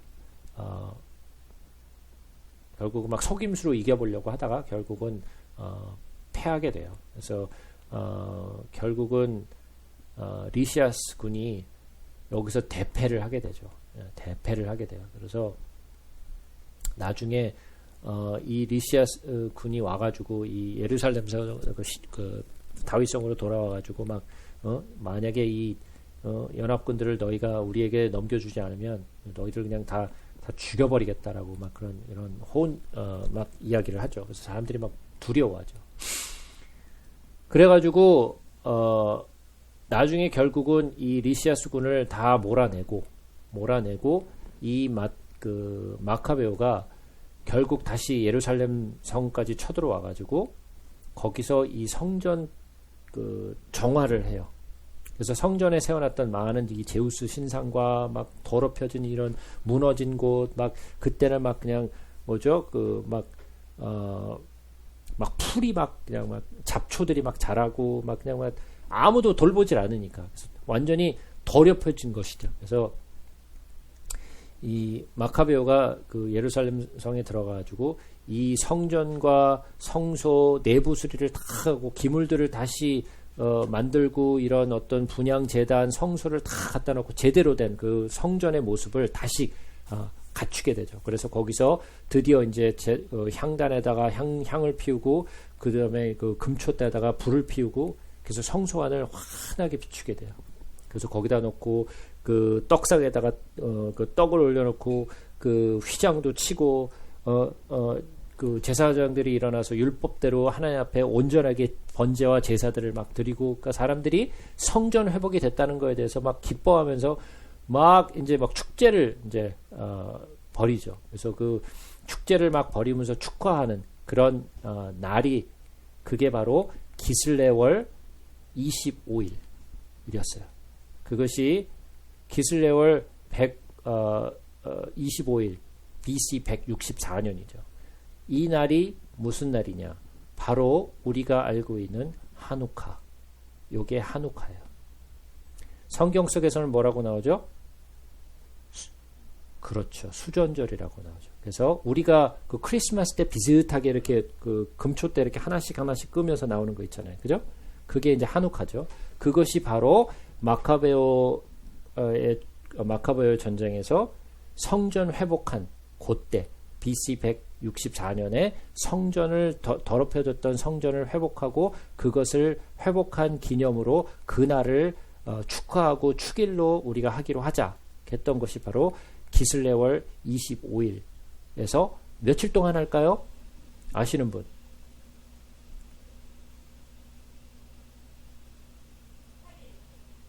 그렇죠. 8일 동안 해요. 예. 8일이라는 이야기는 우리가 뭐 수도 없이 많이 듣죠. 그죠? 자, 마지막 뭐죠? 절기. 장막절. 장막절은 며칠이죠? 예. 예. 예. 장막절은 7일이죠. 장막절은 7일인데 장막절 그 7일이 지나고 그 다음 날을 뭔 날이라고 그러죠?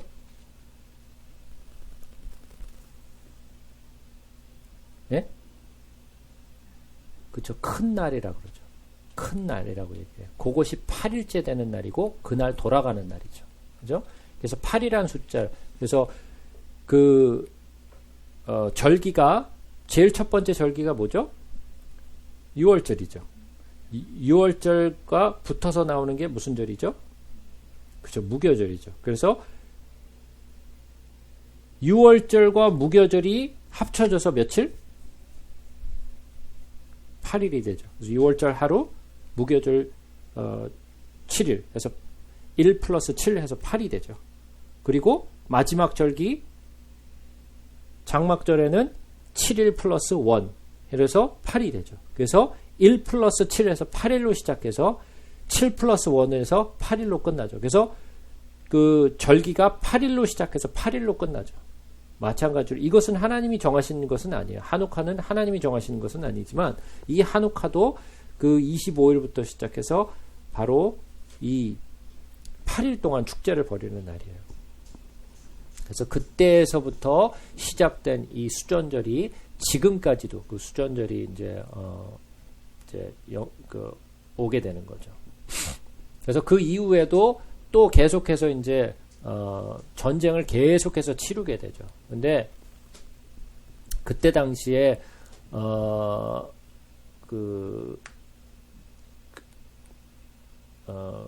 마카베오와 그 독립군들이 많은 그 예루살렘뿐만 아니라 유대 전체 그 땅을 돌아다니면서 그 배반자들, 그리고 율법을 지키지 않는 자들을 심판하고, 그리고 또 시리아군들과 계속해서 전쟁을 벌이면서 굉장히 많은 그 전쟁에서 이기고 명성을 아주 크게 떨쳐요. 그래서 사람들이 막 다 마카베오 하면은 유다 사람들의 입장에서는 그들은 영웅, 그 정말 유대의 영웅이었고, 그리고 시리아군의 입장에서 봤을 때는 골치 아픈 그런 대장이죠. 골치 아픈 그 반란군의 대장이었죠. 그래서 그때 당시에 많은 전쟁들을 치르게 되죠. 근데 결국은 안티오코스 4세는 동방으로 이제 그 원정을 나가서 거기서 이제 세금을 더 많이 걷어오기 위해서 이제 원정을 나갔다가 결국은 그 페르시아 쪽에 엘리마이스라는 도시가 금과 은이 많다는 이제 이야기를 듣고 거기를 이제 치고 들어가요. 그곳에는 그 뭐가 있었냐면 그 재물도 많았을 뿐만이 아니라 마케도니아의 그 알렉산더 대왕이 입었던 투구와 갑옷들과 무기들이 그 성전 안에 있어요. 그래서 그런 것도 이제 가져오고 싶고, 그래서 그런 욕심으로 안티오코스 4세가 엘리마이스라는 도시를 이제 점령하려고 이제 들어가는데, 그 안에 있던 도시 사람들이 이미 그 계획을 미리 알고 맞서 싸워가지고 결국은 안티오코스 4세가 전쟁에서 거기서 지게 되죠. 그래가지고 바벨론 쪽으로 다시 도망을 와요. 그래서 거기서 머물고 있는 동안 안티오코스 4세가 그 페르시아의 그 바벨론 쪽에서 머물면서 리시아스가 유대인들에게 참패를 당했다는 그 소식을 듣게 돼요. 그러니까 거기서 완전히 그 충격을 받게 되죠. 자기도 동방을 와가지고 전쟁에서 이기지 못하고 빌빌거리고 있지, 자기가 리시아스에게 그 군대를 한 반 쪽을 남겨주고서 그 반란군을 제압하라고 해놨는데 참패를 당하고 장군들이 막 죽었다 그러고 그러니까 완전히 기세가 확 꺾어버려요. 그래가지고 충격을 받아가지고 안티오코스 4세가 병상에 결국은 눕게 돼요. 왜냐하면 자기가 계획했던 많은 것들, 애굽 정복을 나갔다가 뭐 하지 못한 것, 로마에 가서 막 로마군에게 그 멸시받은 그런 것, 또 자기가 전쟁에 나가서 하는 것들은 하나도 그냥 되는 일이 없고, 자기 군대에 남겨줘서 리시아스에게 그 반란군을 제압하라 했는데 반란군조차도 제압을 못하고, 그러니까 되는 일이 하나도 없는 거야. 뭐를 해도 안 되는 거야. 그러니까 결국은 그런 어떤 슬픔, 그런 어떤 분노, 이런 여러 가지 복잡한 생각 때문에 결국은 병이 들어요. 그래서 결국은 바벨론에서 시름시름 앓다가 결국은 죽게 되는데, 마지막 죽기 전에 자기에게 이제 굉장히 가깝게 지냈던 그 빌립이라는 사람을 불러다 놓고, 내가 여기서 죽는다. 근데 내가 정말 가만 생각해 보니까 나는 왜 이렇게 되는 일이 없는지, 정말 이런 내 삶에서 왜 이렇게 큰 고통과 슬픔이 닥쳤는지 곰곰이 내가 생각을 해봤는데, 가만 생각해 보니까 내가 예루살렘에 들어가가지고 내가 참 몹쓸 짓을 했다. 진짜 몹쓸 짓을 했고, 그들에 있는 금과 기물을 다 빼앗았고, 그들을 다 잔인하게 죽였고, 내가 그런 것 때문에 내가 이런 재난을 당하는 건 아닌지 싶다. 그래서 결국은 나는 내 땅, 내가 살던 그 성으로 들어가지 못하고 결국은 나는 이국에서 이렇게 죽어간다. 그러니까 내 아들 안티오코스 5세 내가 너에게 맡기니까 그 안티오코스 5세를 잘 교육하고 잘 길러서 내 왕위를 잘 이어받을 수 있도록 좀 돌봐달라. 그리고 그 친구였고 자기에게 충성했던 그 빌립 장군을 불러다 놓고 그에게 왕국의 통치를 맡겨요. 그러고 나서 164년에 안티오코스 4세가 결국은 바벨론 땅에서 죽죠. 그래서 드디어 안티오코스 4세가 바벨론 땅에서 이제 죽게 돼요. 그래서 리시아스가 왕이 이제 죽었다는 소식을 듣고 자기가 이제 함께 왔던 그 안티오코스 5세를 왕위에 앉히고 에우파토로라고 이름을 붙여서 왕위를 이제 올라서게 되죠. 그래서 안티오코스 4세에 이어서 안티오코스 5세가 이제 왕위에 올라서게 돼요. 그래서 근데 이거 안티오코스 얘기만 하다가 이거 시간이 다 가버렸네.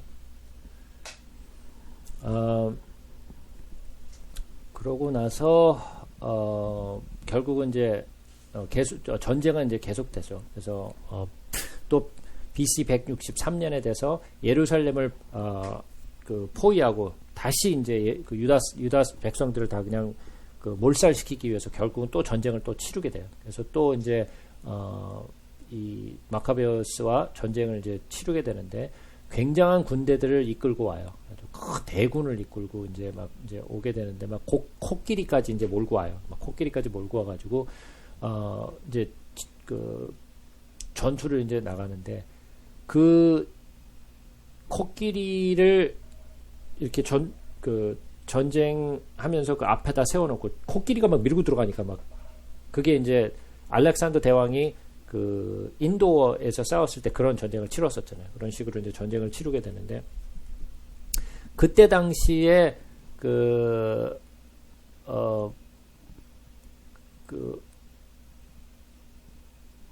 마따디아의 아들이었던 그 엘리아살이 그 코끼리에 가장 큰 코끼리가 있었는데, 그 코끼리 위에는 아마도 장군이 있을 것이다. 이 군을 지휘하는 장군이 있을 것이다라고 생각하고, 이 엘리아살이 그 코끼리를 매달려가지고 그 코끼리의 배를 칼로 가르고 그 코끼리에 이렇게 코끼리가 그 쓰러지면서 그 코끼리에 깔려서 죽어요. 그래서 마따디아의 아들이었던 그 엘리아살이 제일 먼저 죽게 되죠. 그래서 거기서 이제 엘리아살이 죽게 되고, 그래서 결국은 그 전쟁에서 마따디아가 결국은 또 승리하게 되죠. 그래서 결국은 또 승리하게 되고, 그러고 나서 그 안티오코스 4세가 그 안티오코스 5세 내 아들을 좀 잘 길러서 왕으로 세워달라라고 빌립 그 장군에게 이야기를 했잖아요. 근데 그 빌립 왕이 그 정권을 탄찰하려고 들어온다는 이야기를 리시아스가 듣고 나서, 리시아스가 여기서 이제 그 유다를 원래 다 밀어버리고 멸절시켜 버리려고 했는데 결국은 후퇴를 하게 되죠. 왜냐하면 빌립이 이 권력을 찬탈한다는 이야기를 들었으니까. 그래서 여기서 리시아스가 유대인들하고 이제 그 평화 조약을 맺게 돼요. 그래서 야, 이제 우리 이제 그만 싸우자. 그래서 누구하고 이제 그 평화 조약을 맺느냐면 이 그 하시딤계 사람들과 이제 그 평화 조약을 맺게 돼요. 그래서 이것에 대해서 마카비가 반대해요. 아니다. 저것들은 믿을 만한 것이 못 되니까 이 평화 조약 맺지 말자. 막 그러는데 하시딤이 아니다. 지금 이 평화 조약을 하자고 하는데 이거 맺자. 그래가지고 평화 조약을 결국은 하시딤계가 맺게 되죠. 근데 이때에 그 알키무스라는 사람이 이제 대제사장으로 있었는데 오하니스의 아들이죠. 오하니스의 이제 아들이었는데 이 알키무스가 이 셀류쿠스 그 왕조에게 붙어가지고 어떻게 해서든 그 제사장직을 자기가 유임하기 위해서 알키무스가 이제 셀류쿠스 왕조를 계속해서 이용해요. 그래서 아까 다니엘서 11장을 읽었을 때 동맹을 했다 그랬잖아요. 그 동맹한 사람이 그 알키무스죠. 대제사장이었는데. 그래서 결국은 이 알키무스가 이 하시딤계 사람들과 그 평화 조약을 맺는데 주요 역할을 하죠. 근데 결국은 이 알키무스가 나중에 하시딤들을 막 다 죽여버려요. 나중에. 그래서 어쨌든 이러고 있는데 BC 162년에 그 셀류쿠스의 아들이었던 데메트리우스가 그 자기가 왕이라고 이제 나서게 되죠. 그 셀류쿠스가 누구냐면 그 안티오코스 4세의 형 기억하시죠? 지금 이름들이 하도 많이 나와가지고 그게 누군가 싶는데 그 안티오코스의 형이었던 그 셀류코스 4세의 아들. 그러니까 결국은 안티오코스가 그 셀류코스 4세의 아들, 자기의 조카를 밀어내고 왕위를 찬탈했다고 제가 말씀드렸잖아요. 그 아들, 밀려났던 그 아들이 그 데메트리우스인데 그 데메트리우스가 자기는 억울하다. 이게 뭐 자기가 원래 왕위를 셀류코스 왕조를 이어받아야 되는데 에피파네스 4세가 에피파네스 4세래. 안티오코스 4세가 자기의 왕자를 빼앗아 갖고 자기가 왕이 됐잖아요. 그래서 그러면은 자기가 왕이 안 되잖아요. 그러고 자기 아들 에피파네스 자꾸만 안티오코스 5세에게 왕위를 물려주라 그랬잖아요. 안티오코스 4세가. 근데 자기는 뭐야? 자기 원래부터 왕위가 자기가 얻었어야 되는데 자기가 얻지 못했으니까 군대를 일으켜 가지고 그가 스스로 왕이라고 이제 자기가 스스로 선포하고 나서요. 그러니까 데메트리우스에게 모였던 군대, 그리고 이제 안티오코스 5세를 중심으로 해서 이 리시아스와 함께했던 이 군대, 그래서 양쪽으로 이 셀류코스가 이제 이게 분할이 되는 거죠. 근데 나중에 이 데메트리우스가 결국은 이 안티오코스 5세와 리시아스를 체포해가지고 결국은 죽여버려요. 그리고 결국은 데메트리우스가 이 왕좌를 찬탈하게 되죠. 원래는 찬탈하기보다는 원래 자기가 왕이 됐어야 되는 건데 자기가 빼앗겼던 그 왕좌를 다시 되찾아갖고 온 거죠. 근데 이때 보게 되면 이 셀류쿠스 왕조에서는 무슨 일이 일어나면 수도 없는 암살과 그리고 또 이런 술수와 이런 그 수도 없는 서로 죽이고 죽이는 그 피바다 같은 그런 전쟁 이 안에서 서로 그냥 암투하게 되는 그런 일들이 수도 없이 많이 일어나요. 예전에는 이 그 이집트 군과 싸우느라 프톨레마이오스 군대와 싸우느라 정신이 없었는데 이때부터는 거의 이제 이 셀류쿠스 왕조 안에서 그 왕족끼리 이제 서로 암투 싸움을 벌이게 되는 그런 일로 이제 막 서로 다투게 돼요. 근데 이때 그 아까 알키무스라는 이가 이제 대제사장직을 노리던 자였잖아요. 그래서 또 이제 또 데메트리우스에게 또 붙었죠. 간신 같은 놈이죠. 그래서 붙어가지고 쫓겨났으니까 우리 유다 사람들이 그 왕의 그 친구들을 다 죽여버렸고 저도 이렇게 고향에서 추방당했습니다. 그러니까 저를 중심으로 해서 이 반란군들을 제압할 수 있도록 좀 힘을 달라. 그래가지고 왕이 이 알키무스에게 그 바키데스라는 그 장군, 자기에게 충성하는 장군을 갖다가 거기다 이제 그 맡기게 되죠. 그래서 알키무스하고 바키데스가 둘이 이제 합쳐지죠. 마치 뭐 바퀴벌레들이 둘이 모인 것 같죠. 예. 그래서 뭐 바키데스인지 부키데스인지 막간 데스들이 모여가지고 그래가지고 이제 유다를 이제 땅으로 이제 침범해서 들어오죠. 그래서 결국은 또 여기서 평화사절단이 오는 것처럼 군대를 이끌고 오죠. 근데 뭐 평화를 선포하러 왔는데 군대를 이끌고 올 이유가 없잖아요. 그러니까 하시딤 사람들은 우리 그 평화 사절단이 왔으니까 우리 그 평화로 이렇게 합시다. 그랬는데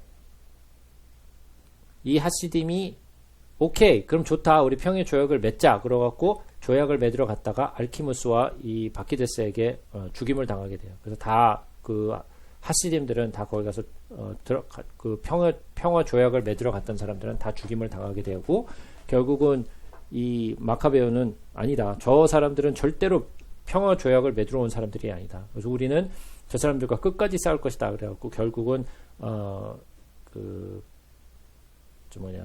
이 바키데스와 전쟁을 치르게 되죠. 그래서 니카노르에서 전쟁을 이제 치르게 되는데 그 니카노르에서 첫 번째 전투에서는 마카베우스가 이기게 돼요. 근데 그때 당시에 사실은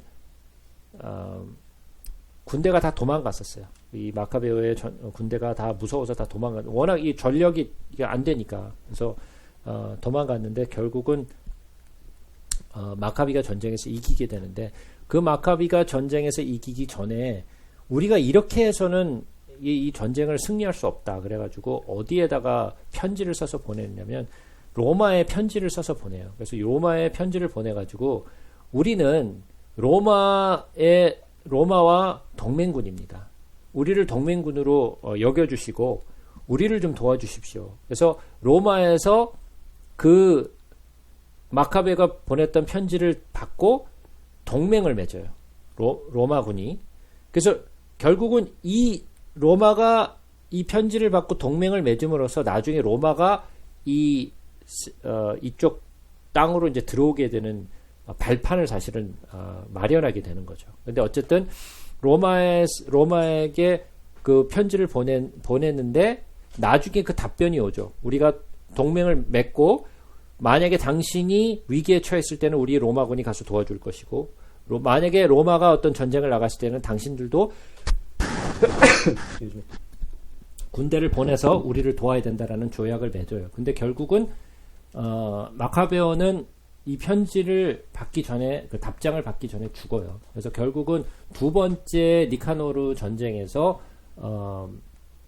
그 마카베오가 그 전쟁에서 그 전사하게 되죠. 그래서 마카베오가 여기서 이제 죽음을 맞이하게 됨으로써 그